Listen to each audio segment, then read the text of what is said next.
It might just be time to leave Australia, and I'm here to tell you why. Australia is not what it once was. Australia used to be safe and affordable. Now what we're seeing is the average Australian cannot afford a home, so the rise of homelessness is going up for the average Australian family. We're seeing the collapse of men's mental health.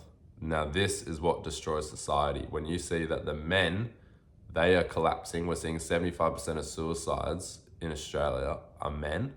Therefore, the families and the kids and the community and the society will start to collapse. And that is what is happening. We're seeing the rate of suicides between farmers and tradies and things like that that really build this country, that made Australia great. As those men start to fumble and collapse and start to give up mentally, the whole Australia will collapse.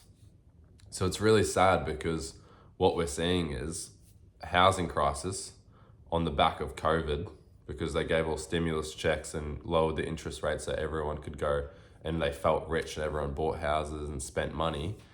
Now that's biting us in the butt with inflation. So they printed all these dollars into the system, monetary inflation. People believe it was around 14% of the money supply was printed year after year after year for 4 years straight. And they printed nearly 50% of Australia's money supply in just 4 to 5 years. So that's going to have huge consequences, not only in the short term, but in the long term. So what we're seeing is grocery prices, rent, fuel, everything is going up, not just housing. So people that think, oh, well, I bought a house early, this is awesome, I'm riding this wave, I'm riding the bubble, this is mint. Well, guess what? Your groceries have gone up, your fuel's gone up, and you're actually realizing you can't even afford that house that you thought you'd bought because you can't afford day-to-day life. And so on top of that, Australia is now basically opening the floodgates to immigration. And of course, immigration in small scales can be good for a country.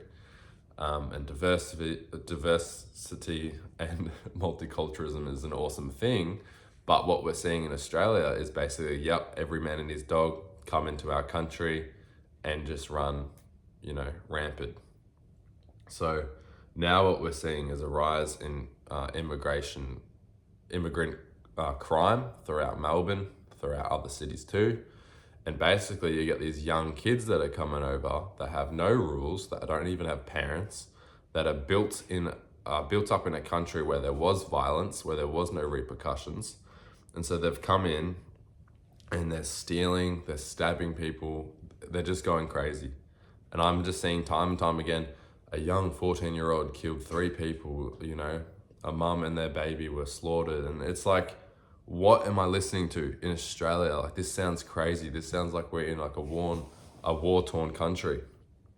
And so obviously not all immigrants are violent and bad. Like, I'm friends with a lot of immigrants, but at the point where you just let everyone come in with no regulation, with no background check, with no proof that these are people you want in your country, we're seeing that a rise of violence and crime is going through the roof. This is not the Australia that it once was, only even 15, 20 years ago. And the housing price is now going up even more because they're getting flooded in and they're buying up all the houses, they're moving into all the houses, and they accept all the houses no matter how bad the quality is or how bad the house is.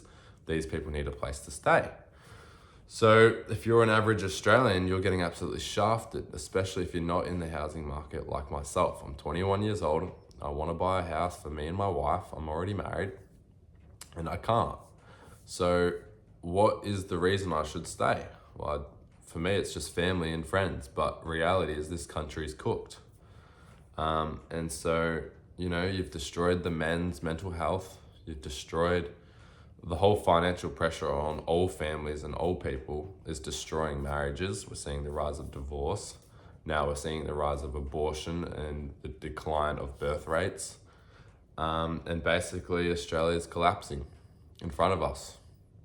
And now we also have the government will deliberately confuse people to have more division and friction, and basically getting people to vote yes or no on certain race issues, just trying to cause distraction. And that's really unfortunate because it's actually destroyed the peace that we were starting to really build up over the last 100 years. And so now what we're seeing is more division, people in the streets constantly protesting for this and for that. And it's really unfortunate. So for me, I will be staying in Australia. That's where I've landed on in this video.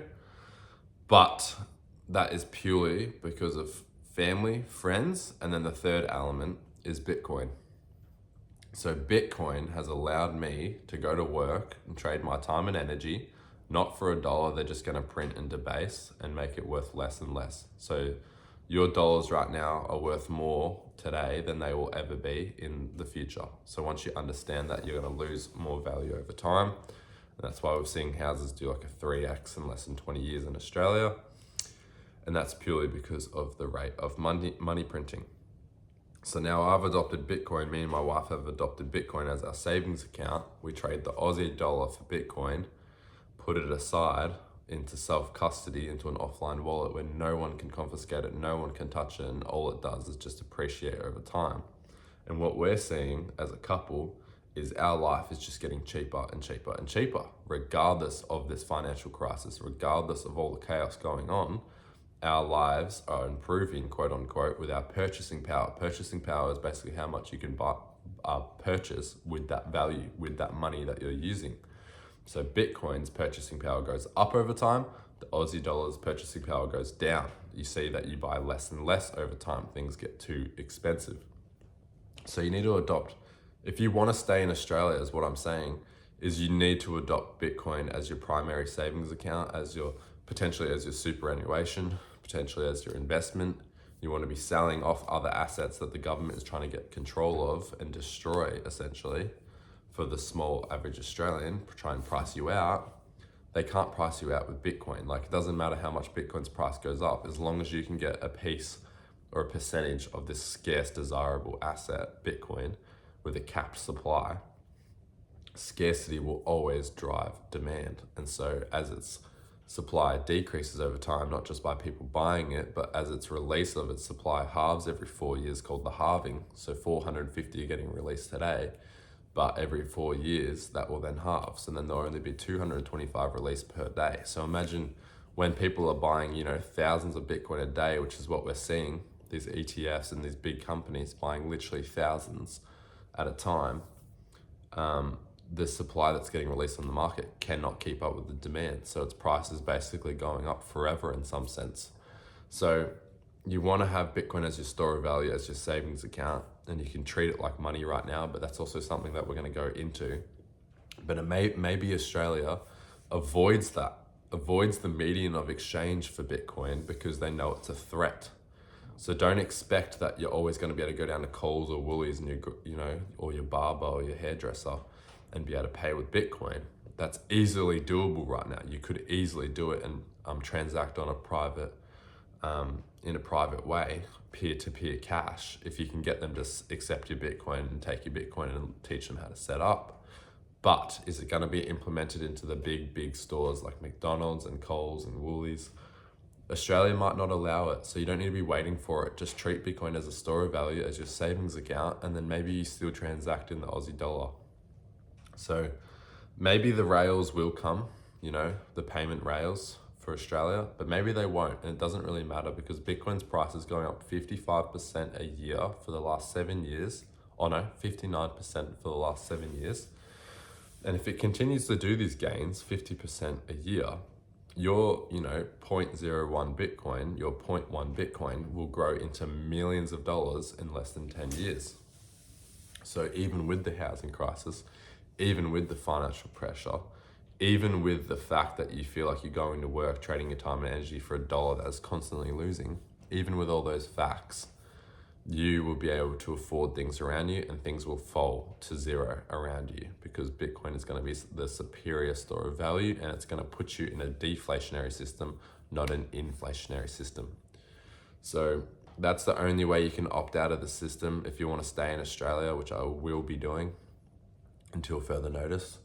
And yeah, you need to be buying Bitcoin, us Aussie guys, all right? So I know the US is ahead of us with adoption, but we need to catch up or else we're all screwed, basically. This country and the government is not getting any better. It doesn't matter if you vote Labor or Liberal over here, or Greens, or whatever you want to vote, unfortunately, all governments at this point they don't have your best interest. They want to fill their own pockets. They want to satisfy the people overseas, like China. And basically they just want to milk every Australian dry for their own pockets. You need to understand that. That's our politics over here. And so have a second look at Bitcoin. It's actually a really interesting asset, and it's your only chance at financial freedom in this country, unless you're willing to work the 70-hour weeks, 80-hour weeks, which I'm not. I want to stick to my 38, and I want to be able to save in something that's going to go up over time. So thanks guys for watching, and I'll be making more Australian content for you soon. Cheers guys, thanks.